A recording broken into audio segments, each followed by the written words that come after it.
sensible budgeting, successful junior programs, and dynamic club culture. All critical to golf's growth, all highlighted topics during the Golf Association of Philadelphia's 11th President's Council, held March 25th at Waynesborough Country Club.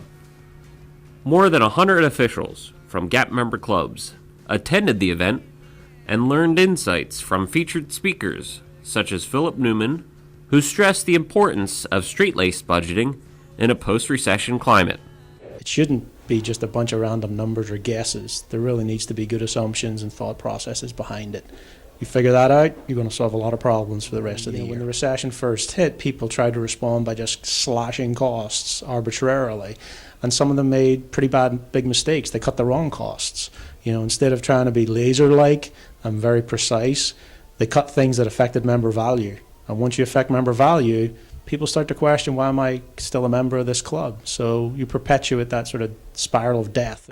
Mark Peterson, GAP Executive Director, moderated a junior golf panel featuring Kevin Duffy, head professional at Riverton Country Club, and Eric McLuhan, Director of Instruction at Applecross Country Club.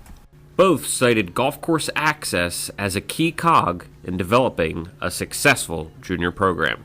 There's nothing that my members, love seeing more than a foursome of, certified 12-year-old juniors walking down the second fairway at, 9 in the morning on a Tuesday, almost like real adults. It's cool. What our owner at a meeting a couple years ago said, what do you guys do with holes 14 to 18 before 9 o'clock on a weekend?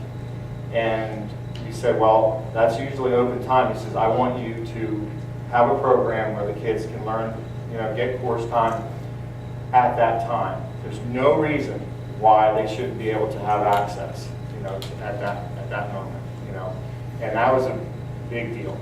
I thought, now we're really cooking. To round out the President's Council, Stephen Schloss, the USGA's Chief People Officer, outlined the role leadership plays when it comes to a healthy and thriving club culture.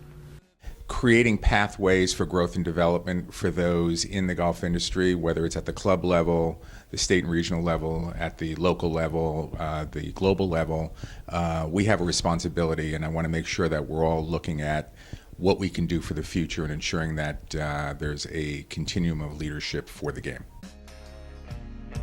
For GAP TV, Tony Regina.